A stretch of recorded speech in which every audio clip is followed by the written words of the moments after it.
नमस्कार दोस्तों, आज हम पढ़ेंगे अध्याय 9 राम और सुग्रीव, कक्षा 6 के विषय हिंदी की किताब बाल राम कथा का। अगर आपको वीडियो अच्छी लगे तो इसे लाइक और शेयर कीजिएगा और मेरे चैनल को सब्सक्राइब। चलिए शुरू करते हैं। जय श्री राम। राम और सुग्रीव। राम और लक्ष्मण का अगला पड़ाव ऋष्यमुख पर्वत था। सुग्रीव वहीं रहते थे।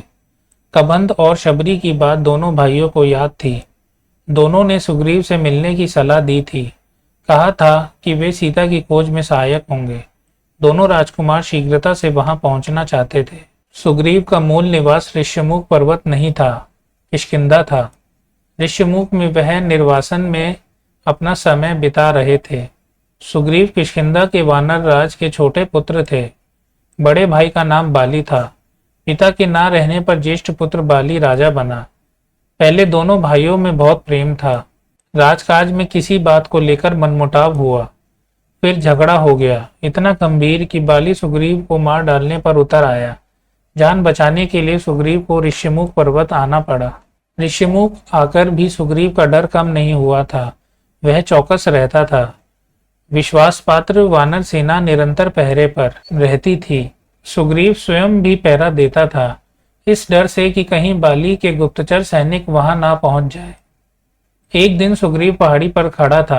उसने दो युवकों को उधर आते देखा। ये दोनों अवश्य बाली के गुप्तचर होंगे, मुझे मारने आ रहे होंगे। सुग्रीव ने तत्काल अपने साथियों को बुलाया। हमें ऋष्यमुख छोड़ देना चाहिए, यह स्थान अब सुरक्षित नहीं है। बाली यहाँ भी आ धमका है।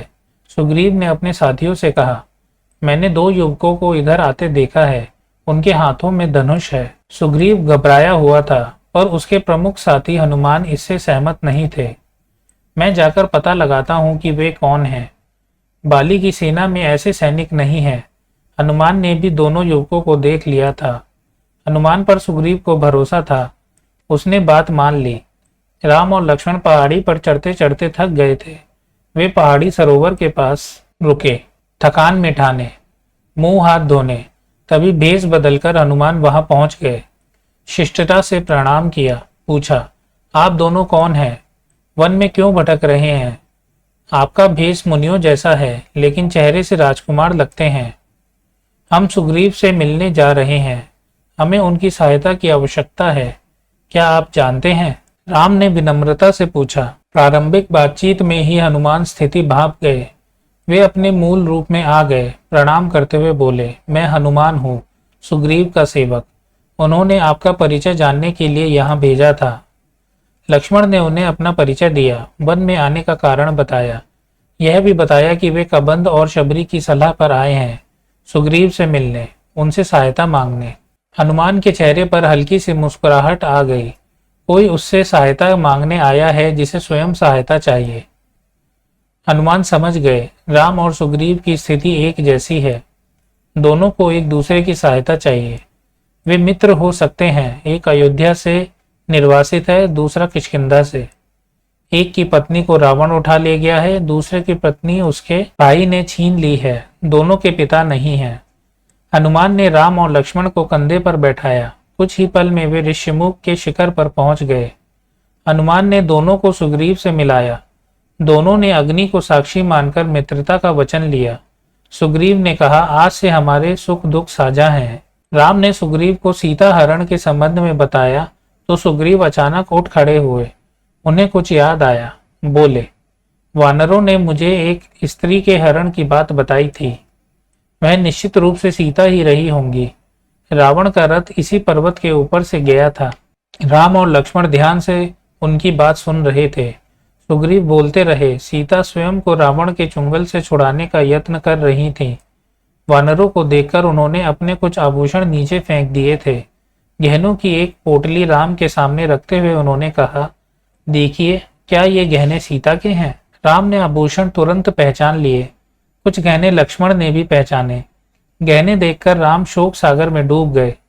उनके मुंह से निकला, धिक्कार है मुझे, हे सीते। मैं संकट में तुम्हारी रक्षा नहीं कर सका। मेरा पौरुष, बल, पराक्रम, ज्ञान तुम्हारे काम नहीं आया। सुग्रीव ने उन्हें सांत्वना दी। सीता अवश्य मिल जाएंगी। मैं हर प्रकार से आपकी सहायता करूंगा मित्र। रावण का सर्वनाश निश्चित है। राम के बाद सुग्रीव ने अपनी व्यथा कथा सुनाई। बाली ने मुझे राज्य से निकाल दिया है, मेरी स्त्री छीन ली, मेरा वध करने की चेष्टा कर रहा है। संकट के समय हनुमान, नल और नील ने मेरा साथ दिया, मुझे कभी नहीं छोड़ा। उसने राम से सहायता मांगी। राम बोले, चिंता मत करो मित्र, तुम्हें अपना राज्य भी मिलेगा और स्त्री भी। राम देखने में सुकुमार थे, उन्हें देखकर उनकी शक्ति का पता नहीं चलता था। सुग्रीव को राम के आश्वासन पर भरोसा नहीं हुआ। बाली महाबलशाली है, उसे हराना इतना आसान नहीं है। वह शाल के 7 वृक्षों को एक साथ झकझोर सकता है। राम ने कोई उत्तर नहीं दिया, धनुष उठाया और तीर चला दिया। शाल के 7 विशाल वृक्ष एक ही बाण से कटकर गिर पड़े। इस शक्ति प्रदर्शन पर सुग्रीव ने हाथ जोड़ लिए। राम ने कहा, मित्र, अब विलंब कैसा? बाली को युद्ध के लिए ललकारो, किष्किंधा की राजगद्दी का निर्णय उसी युद्ध में हो जाएगा। सुग्रीव चिंतित हो गए, युद्ध में बाली को हराना असंभव था।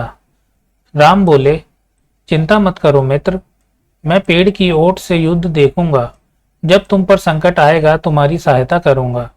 बाली की मृत्यु मेरे ही बाण से होगी, वह मारा जाएगा। योजना बनाकर सब किष्किंधा पहुंच गए। सुग्रीव आगे था, राम, लक्ष्मण और हनुमान छिप गए थे। मेरे पीछे राम की शक्ति है, सोचते हुए उसने बाली को ललकारा। बाली के क्रोध की सीमा ना रही, वह गरजता हुआ निकला। आज शिकार स्वयं मेरे मुंह तक आया है, मैं तुझे नहीं छोड़ूंगा। भीषण मल्ल युद्ध हुआ, दोनों एक दूसरे से गुंथ गए। युद्ध में बाली भारी पड़ रहा था, लगता था सुग्रीव का अंत निश्चित है। राम पेड़ के पीछे खड़े थे, धनुष हाथ में था, पर उन्होंने तीर नहीं चलाया। सुग्रीव वहां से किसी तरह जान बचाकर भागा, सीधा ऋष्यमुख पर्वत आकर रुका। राम, लक्ष्मण और हनुमान भी लौट आए। सुग्रीव राम पर कुपित था, यह धोखा है, आपने मेरे साथ धोखा किया, समय पर बाण नहीं चलाया, मैं नहीं भागता तो आज वह मुझे मार डालता। राम की कठिनाई दूसरी थी, वे दुविधा में थे। उन्होंने सुग्रीव को समझाया, तुम दोनों भाइयों के चेहरे मिलते जुलते हैं, दूर से दोनों एक जैसे लगते हो। मैं बाली को पहचान नहीं पाया, बिना पहचाने बाण चलाता तो वह तुम्हें भी लग सकता था।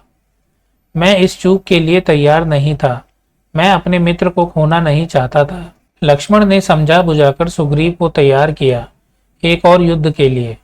राम ने कहा, जाओ मित्र, इस बार बाली को पहचानने में चूक नहीं होगी, इस बार उसका अंत निश्चित है। सुग्रीव डरा हुआ था, घबराहट थी, पर राम के कहने पर तैयार हो गया। किष्किंधा पहुंचकर उसने बाली को चुनौती दी, ललकारा।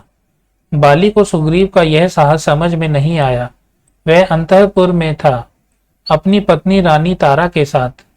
बाली जाने लगा तो तारा ने उसे समझाने का प्रयास किया, जाने से मना किया। बाली ने उसकी बात नहीं मानी, पैर पटकता बाहर आया, क्रोध से उबल रहा था।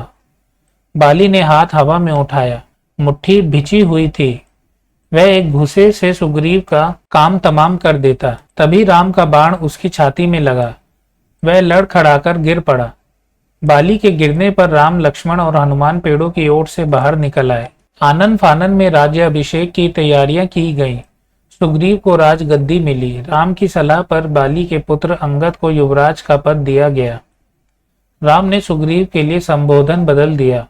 राजगद्दी पर बैठने के बाद उन्हें मित्र नहीं कहा, वानर राज कहकर संबोधित किया। सुग्रीव का मन था कि राम कुछ समय वहीं रहे, उनके साथ। राम ने मना कर दिया, कहा, यह पिता की आज्ञा के विरुद्ध होगा, उन्होंने मुझे वनवास दिया है, मैं वन में ही रहूंगा। राम किष्किंधा से लौट आए। वर्षा ऋतु के कारण आगे जाना कठिन था। लंकारोहण कुछ समय के लिए स्थगित कर दिया गया। इस अवधि में वे वृक्षवर्ण पहाड़ पर रहे। वर्षा ऋतु बीत गई। राम प्रतीक्षा कर रहे थे सुग्रीव की वानर सेना की, सीता की खोज के लिए। सुग्रीव ने राजतिलक के दिन राम को इसका आश्वासन दिया था, लेकिन वह अपना वचन भूल गए, राग रंग में उलझ गए। राम चिंतित थे, दुखी भी। हनुमान को सुग्रीव का वचन याद था। राजतिलक के दिन वे वहीं थे। उन्होंने सुग्रीव को याद दिलाया। सुग्रीव ने वानर सेना एकत्र करने का आदेश दिया। यह काम सेनापति नल को सौंपा गया। 15 दिन और बीत गए, लेकिन सेना राम के पास नहीं पहुंची। राम सुग्रीव के इस व्यवहार से क्षुब्ध थे। क्रोध में उन्होंने सुग्रीव के विनाश तक की बात कही। राम को चिंतित देख लक्ष्मण से ना रहा गया। उन्होंने धनुष उठाया तो राम ने उन्हें रोक दिया। कहा, सुग्रीव को बस समझाना है, वह हमारा मित्र है। लक्ष्मण किष्किंधा चले गए सुग्रीव को समझाने। वहां पहुंचकर उन्होंने धनुष पर प्रत्यंचा चढ़ाई, डोरी खींचकर छोड़ी। उसकी टंकार से सुग्रीव कांप गया। धनुष की टंकार सुनते ही उसे राम को दिया वचन पुनः याद आ गया।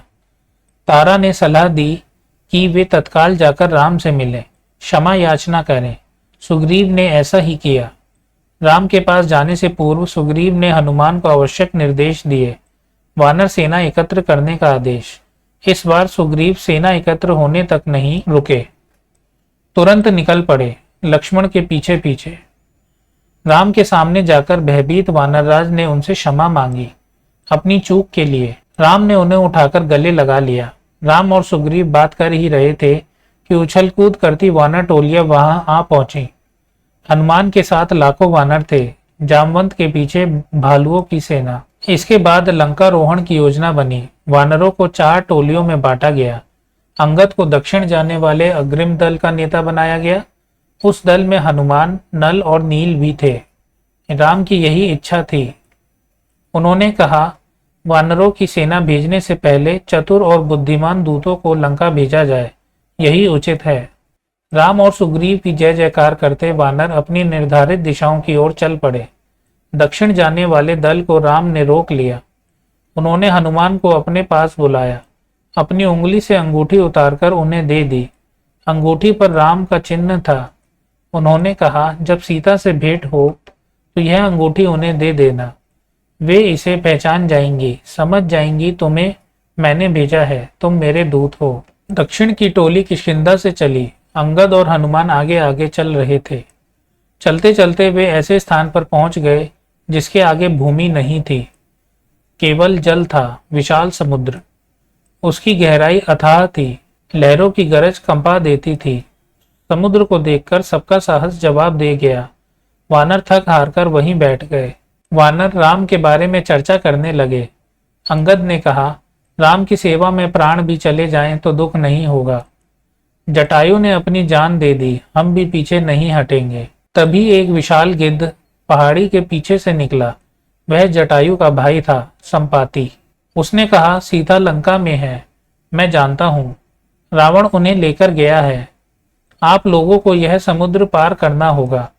सीता तक पहुंचने का बस यही एक रास्ता है। सीता की सूचना मिलने से प्रसन्न हुआ वानर दल फिर निराश हो गया। समुद्र सामने था, विकराल था, उसे कौन पार करेगा, कैसे करेगा? अंगद उदास हो गए। लक्ष्य सामने था पर विकट था, उन्हें कुछ सूझ नहीं रहा था। बूढ़ा संपाति उनकी सहायता कर सकता था, पर इस आयु में इतनी लंबी उड़ान संभव नहीं थी। वानर दल असमंजस में पड़ गया। अंगद ने पहले ही कह दिया था कि काम पूरा किए बिना कोई किष्किंधा वापस नहीं जाएगा। वे ना आगे जा सकते थे ना पीछे। वे एक दूसरे की ओर देख रहे थे। इस दल में सबसे बुद्धिमान जामवंत थे। सब उनके पास गए। उनके पास भी इस कठिन प्रश्न का कोई उत्तर नहीं था। तभी जामवंत की दृष्टि हनुमान पर पड़ी। वे सबसे दूर बैठे थे, चुपचाप। जामवंत जानते थे कि यह काम हनुमान कर सकते हैं। वे पवन पुत्र हैं, उनकी शक्ति अपार है, लेकिन उन्हें स्वयं इसका अनुमान नहीं है। उनकी सोई हुई शक्ति जामवंत ने जगाई। कहा, हनुमान, आपको जाना होगा। यह कार्य केवल आप कर सकते हैं। सबकी आंखें उन्हीं पर टिक गईं। हमारा अध्याय 9 राम और सुग्रीव पूर्ण होता है। आशा करता हूँ आपको यह वीडियो अच्छी लगी, और अगर आपको वीडियो अच्छी लगी तो इसे लाइक और शेयर कीजिएगा और मेरे चैनल को सब्सक्राइब, ताकि और भी वीडियोस आप तक पहुँच सकें। धन्यवाद। मिलते हैं नेक्स्ट वीडियो में। जय श्री राम।